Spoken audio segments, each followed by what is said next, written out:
one of the saddest days in the history of South Carolina. Sadness years later from a deadly police shooting at this historically black college. It was so scary that night. All the phone lines were cut. There was no outside communication. The violence that started at this bowling alley blocks away later landed at a state university. We didn't have anything to make them fear for their lives back then. South Carolina State College remains closed today following last Thursday night's bloody battle in which 3 Negroes were killed and 36 others injured in a fight with police. Well, I found double-aught buckshot across the street here the next morning. Ultimately, the cops were charged. They came out there with the weapons for killing. The verdict didn't rest well with families feeling a sense of loss. I experienced confusion. I experienced, being upset. One former governor still isn't satisfied with the outcome. I don't think we ever had a complete accounting for what happened. A half-century later, this fight for civil rights has pages and years of unfinished business. Nothing has been done to change what had happened on that day. The names of the dead and injured are firmly etched into the landscape of this college, and what happened here at South Carolina State University in some circles has been forgotten, discounted, and pushed to the side. Hello and welcome, I'm Steve Crump. Observers have said that February is the shortest and coldest month of the year, but February of 1968 brought sweeping changes to this campus and community of 13,000. For one group, it was about inclusion and full citizenship. Those on the other side hope to maintain the status quo through forceful control. At the end of it all came bloodshed, blame, and no turning back from a series of events that has many questioning what happened in Orangeburg 50 years later. Meaningful symbols and frozen moments standing near the South Carolina Capitol applaud struggles, sacrifices, and individuals influencing and impacting the course of American history. Clearly and obviously absent from such a revered place of honor that brings recognition to this state is any mention of the racially charged skirmish that unfolded during 1968, which took the lives of 3 black students. Orangeburg Massacre is a truly important story because it's not known. It's less known than some of the others, but it's certainly not the only one. People in South Carolina wanted to forget it rather than to try to gain some understanding from it. Comprehending what happened 50 years ago at what was called South Carolina State College means coming to grips with other tragedies deeply etched into the American civil rights timeline. In Mississippi, individuals violently losing their lives include 15-year-old Emmett Till, civil rights workers Andrew Goodman, Michael Swerner, and James Chaney, along with state NAACP Field Secretary Medgar Evers. Alabama is widely known for the deaths of 4 young girls from Birmingham's 16th Street Baptist Church. Jimmy Lee Jackson and Viola Liuzzo both connected to the Selma to Montgomery voting rights effort, and Memphis, Tennessee will be eternally remembered as the place where Dr. Martin Luther King Jr. spent the last day of his life. Some people sacrifice a little bit more than other people. Nevertheless, they sacrifice. 80 miles east of Orangeburg, 9 African Americans were fatally wounded by convicted killer Dylan Roof inside of Charleston's Mother Emanuel Church in June of 2015. That crime was a gripping reminder of what happened decades before at the state's largest historically black college, which is now called South Carolina State University. You could not believe that something like that would happen on the campus. The environment in South Carolina during the 1960s was less than inclusive across the state where local lawmakers marched to their own beat. Case in point, not long after lunch counter protesters in Rock Hill, South Carolina during 1961 were arrested but behind bars and pioneered the jail no bail concept, the Confederate flag was raised atop the State House dome under the watch of then Governor Ernest Fritz Hollings, whose stern message for civil rights protesters was anything but polite or progressive. We also know that regardless of intent, There can be no point or any further incidents or demonstrations other than to breach the peace and cause violence. This we will not tolerate. Individuals who were there, like Cleveland Sellers Jr. from Denmark, South Carolina, just 20 miles from the South Carolina State campus, remain passionate about sharing the experiences of Orangeburg. His extensive civil rights record includes being an organizer with the Student Nonviolent Coordinating Committee, known as SNCC, but also working with Dr. Martin Luther King Jr. during Mississippi Freedom Summer. I have said over the last 50 years that the Orangeburg Massacre would be the litmus test for the state of South Carolina. I was the Columbia Bureau Chief for the Charlotte Observer. The byline of Jack Bass routinely turns up in press clippings recalling the disturbing events. Along with the late Jack Nelson, Bass penned the definitive narrative detailing the days of terror.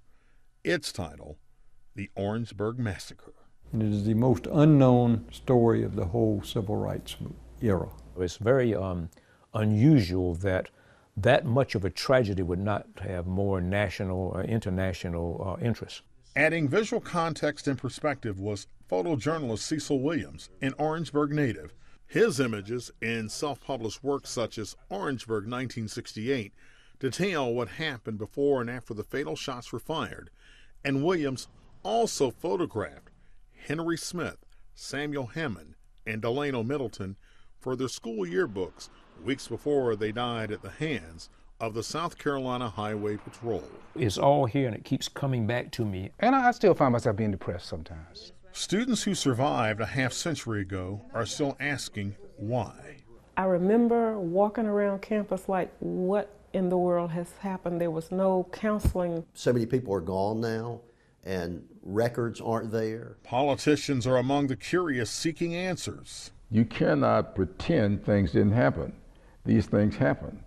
And people often say that things happen for a reason. Reasons remain perplexing for those who are missing loved ones like Alonzo Middleton.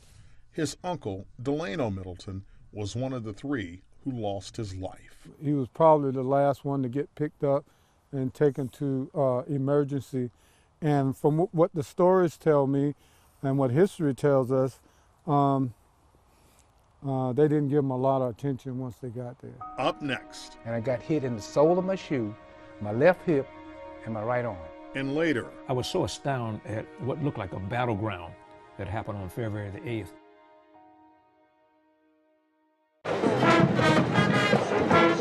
Celebrated Pageantry showcases the annual fall ritual of homecoming activities at South Carolina State University. Vibrant marching bands come with swagger. Crafted barbecue appeals to the senses. And you can't forget about gridiron competition, adding to the environment of such a festive tradition.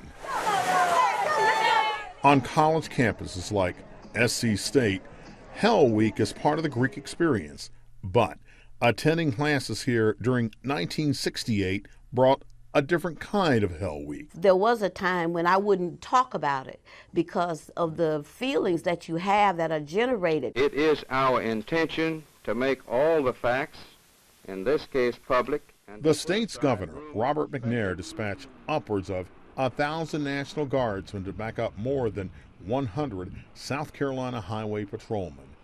Their presence fueled a sense of uneasiness never before seen or felt by this college community.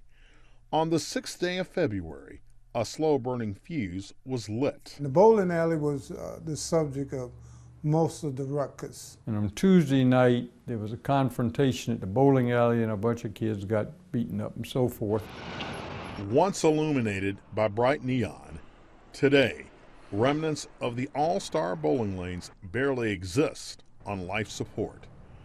Moments of painful bloodshed and abject brutality unleashed in this parking lot will always be remembered as a town's tipping point. We were young African Americans trying to get an education.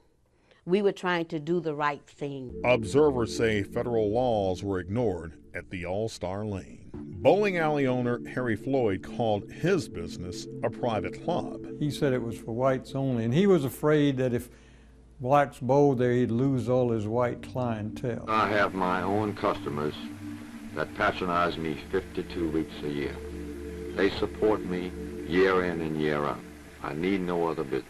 John Stroman will never let go of Harry Floyd's punitive words. Y'all can't come in here. That's where we already in. Having bowled competitively in other cities, Stroman and a handful of students went in through a back door. Everything we touch, they put in the trash. The salt shakers, the pepper and everything they threw in the trash. Several demonstrators faced trespassing charges, and lending a hand in the protest were students from neighboring Claflin University. On Tuesday night, February 6th, administrators from South Carolina State went to All-Star Lanes calling for calm. Minutes after this particular picture was taken, someone accidentally broke a window in this mall, and everybody started running. The push of the crowd is what broke that window. I want to make that clear because I was right at the front of the bowling alley when that happened. Sophomore Emma McCain survived a bludgeoning beatdown. I know on each side there were officers and I was being beaten. When you're beaten, I don't guess you can recall the total picture, but it was very, very traumatic for me. A pregnant woman falls to her knees near the bowling alley here, and two Orangeburg city policemen, for no reason other than the fact that she had happened to fall, began clubbing her. And I looked back. I could not take a picture because I too was running away. Squarely in the eye of the storm was Governor Robert McNair, who signed off on what's been called a heavy-handed response. Governor McNair at the time was just totally insensitive to what we were experiencing. I think his attitude was, well, they got what they deserved. Insensitivity, according to the critics, launched aggressive action. Army tanks, and they stationed them in front of the campus. It was martial law. The smoldering fuse lingered for another 2 nights before sparking into full-blown combustion at 10:30 p.m. on February 8th. I could look to my right, and I could see these policemen with the helmets, and they had guns in their hands. What Cleveland Sellers and others witnessed were members of the Highway Patrol taking positions near the campus entrance along US 601. Loud protest on that Thursday night continued near the SC State campus when students burned banisters and wood from a nearby abandoned house. But it was still smoldering on into the evening. Photographer Bill Barley captured the images of what students described as a bonfire. And then the Orangeburg Fire Department came over there and put it out, but it continued to smoke a little bit. Tensions went over the top when a law enforcement official was hit in the face and bloodied after a blunt object was tossed by a defiant student. I was shot in the left shoulder that night along with the others. I was hit 3 times and didn't even know I was hit. And there were some who did not go to the hospital. And I got hit in the sole of my shoe, my left hip, and my right arm while I was crawling back towards the interior of the campus. And then cars came through, as it turned out, carrying some of the wounded out the back entrance to the campus. Cleveland Sellers was rounded up by investigators while getting his wounds treated. I was arrested for 5 felonies, including assault on a police officer with intent to kill, and breaking and entering, arson, and you name it, burglary, grand larceny, and all the rest of it. And ride, one count of rides. They put him in a highway patrol car and was going about, I think, about 90 miles an hour. It may have been only 85. And took him to the state penitentiary. They put me in a sled car, and they had lead highway patrol cars, and we went out to 26, and they shut down all of the intersections on that highway in front of me. And we went to Columbia at about, I guess we were at sometimes about 100 miles an hour. I mean, we were flying. I asked where was I located, and that's when they told me I was located on death row. And that was the insult to the injury. Still to come. Law enforcement did have lack of skills to deal with a civil confrontation.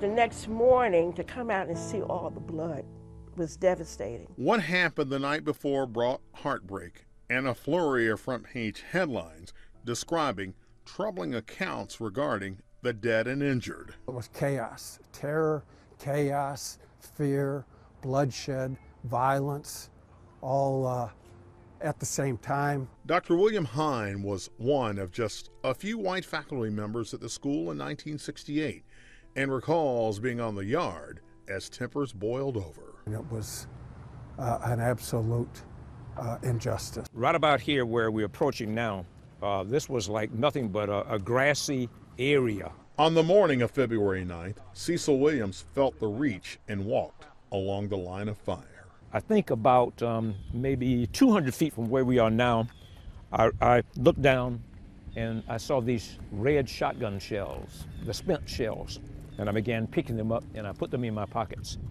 And I believe in all I picked up about 8. Some of the officers were using pistols.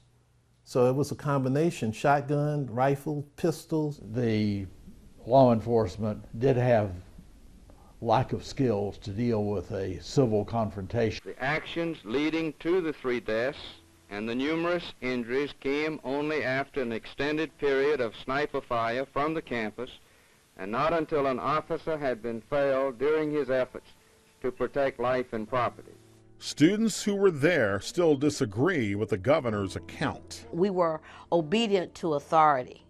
And so there were no guns, the intent was never to be violent at all. When we come back, it's an important lesson learned that we need to be reminded of. You're watching Orangeburg 50 years later.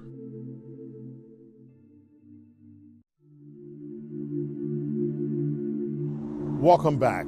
It would take 32 years and a new century before this placard would go up pointing out where the shootings occurred. It is one of the few acknowledgments by the state of South Carolina connected to a tragedy where the wounds remain tender. A routine sense of normal did not return to South Carolina State with any urgency in the weeks and months following the 1968 shootings. How can you treat innocent kids as wild animals? By shooting them down indiscriminately. In 2018, yellow tape and evidence markers detail where spent ammo is found at the scene of shootings. They offer reference points as a means of discovering the truth. However, 50 years earlier, witnesses say after the dead and injured were taken away, highway patrolmen left the college with little, if any, follow-up. I was so astounded at what looked like a battleground that happened on February the 8th. Because of the physical evidence gathered by photographer Cecil Williams along with others who collected and turned over used shotgun shells to the FBI, the government was able to make its case against the South Carolina Highway Patrol. The photos taken by Williams appeared in a number of newspapers and national publications. They helped ID 9 South Carolina Highway Patrolmen who faced charges in the deaths of 3 students and the injury sustained by more than 24 shooting victims who were mainly hit in the back. In a 2008 interview with Columbia's WIS-TV, former highway patrolman Jim Powers contends his fellow lawmen were not the aggressors and blames the students. So they all lined up with their weapons and they came at us. I came back from Vietnam to testify. And I testified from my heart specifically what took place. Speaking from the heart and on the witness stand, Thomas Kennerly told the court his fellow students were unarmed. We did not have any weapons. 7 days of testimony and less than 2 hours of deliberation resulted in a jury of 9 whites and 3 blacks, finding all the members of the highway patrol not guilty. They thought their lives were in danger. That's what they argued, that's what the police argued, and that's what the court said. Families left to bury the dead 50 years ago also felt powerless with the jury's decision. The officers they all were let go. There was, no justice in this. And certainly the criminal justice system didn't work because the police were the ones who did the killing. Cleveland Sellers, who was arrested and sent to death row on the night of the fatal shootings, would have to wait 2.5 years for his day in court. I might have been targeted and by the FBI, and they just used the South Carolina law enforcement to carry out the policy. In September of 1970, he was convicted on a single charge of riot. I had 5 charges that could easily translate into about 85 years in prison. That's what I was looking at. Writer Jack Bass reported the offenses against Sellers stemmed from the disturbance at the segregated bowling alley 2 nights before the shooting, and says the civil rights activist was a scapegoat. He didn't think the bowling alley was that big a deal. He wasn't particularly interested in the bowling alley. We had a very critical situation, and the response on the part of the state of South Carolina and the state law enforcement in South Carolina was to use physical force, as much lethal force as you could possibly use to teach us a lesson. Released on good behavior, he served 7 months of a 1-year sentence and still grieves for those who paid a very heavy price. Looking back 50 years, I see the tears of the mothers of those victims. His family suffered, he suffered. His son, Bakari Sellers, feels the same way. My father wasn't supposed to be on campus that night, on February 8th. So my father lived across the street from the college campus, and there was a National Guard tank that was literally pointed directly at his home. Years later, Cleveland Sellers continues to work through frayed emotions. The whole incident lacks any humanity at all. After the break, it was very, very traumatic for me. And still to come, the element of race is absolutely overwhelming. Relief and justice solidly delivered to those fighting for the removal of the Confederate flag and seeing it happen on the grounds of the South Carolina Capitol following years of protest. Profound understanding came to former Governor Jim Hodges, who broke new ground by becoming the only governor ever to attend the annual memorial service held at the university to honor the slain victims and those who were injured. We take comfort in the fact that Orangeburg is a better place. Hodges simply followed his heart. As governor at that time, I felt it was important to try to go to Orangeburg. South Carolina Governor Henry McMaster appears to be one of those skirting discussions some 50 years later. His press secretary declined our repeated requests for interviews. Troop is what I want to be. And that's also the case with the South Carolina Highway Patrol. For the first time ever, the organization is headed by an African American, Christopher Williamson. He was appointed to the position by Governor McMaster in 2017. Our inquiries for an on-camera conversation were also denied. Doing something about spending in Washington. Former Governor Mark Sanford did release a statement in 2003 saying, "I think it's appropriate to tell the African American community in South Carolina that we don't just regret what happened in Orangeburg 35 years ago, we apologize for it." And before he died in 2007, former Governor Robert McNair also found it hard to let the incident go. In the book, South Carolina at the Brink, McNair elaborates on what happened in Orangeburg by saying, "We had fought so hard to avoid a moment which caused us all to come together in prayer to ask guidance for the future of our state so that no such incident would ever happen again." I was just shocked that it would be that kind of reaction to us trying to negotiate, which is what we were doing at the bowling alley. From the bowling alley to the campus, bloody violence connected to racial unrest came to rule South Carolina during the same period as disturbances in a number of U.S. urban centers. That was after the riots at Newark and Detroit.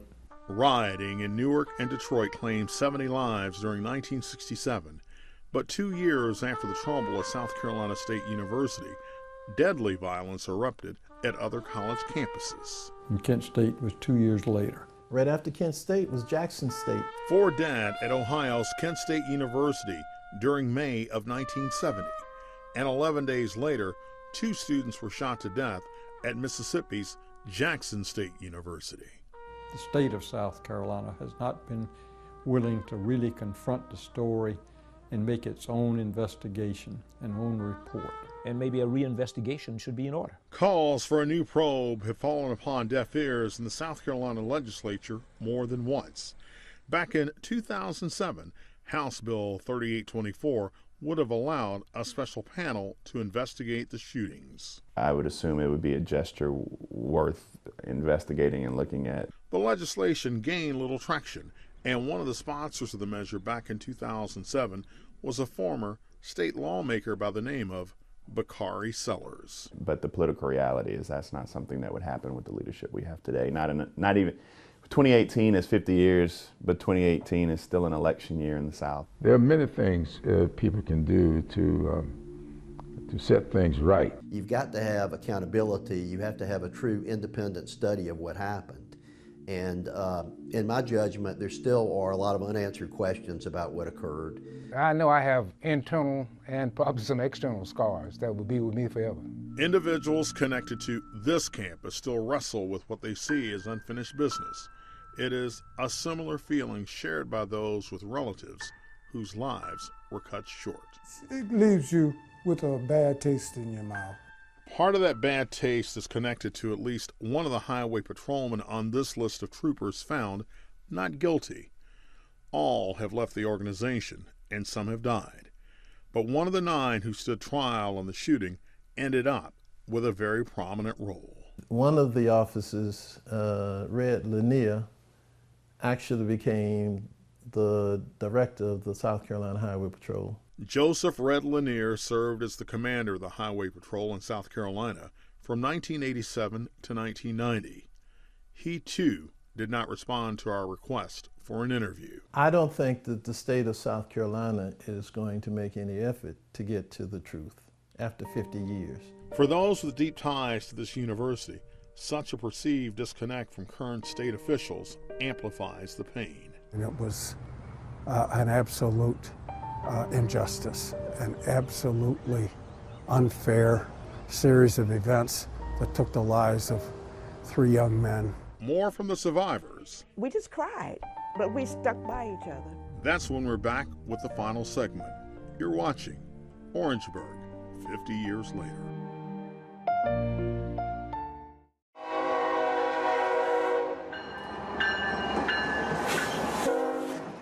Orangeburg, South Carolina is divided by a rail line going north and south. East of the business district, a towering billboard provides proof that voters recently re-elected Michael Butler as the city's first African-American mayor. And west of downtown, a symbol of the Old South still blows in the breeze. Every February 8th, a special service pays homage to struggle, sacrifice, and courage. Now, one of Capitol Hill's best-known congressmen feels it's finally time for South Carolina to mend broken fences and hurt feelings. Take ownership for what was a real bad situation and see, can you do something positive about it?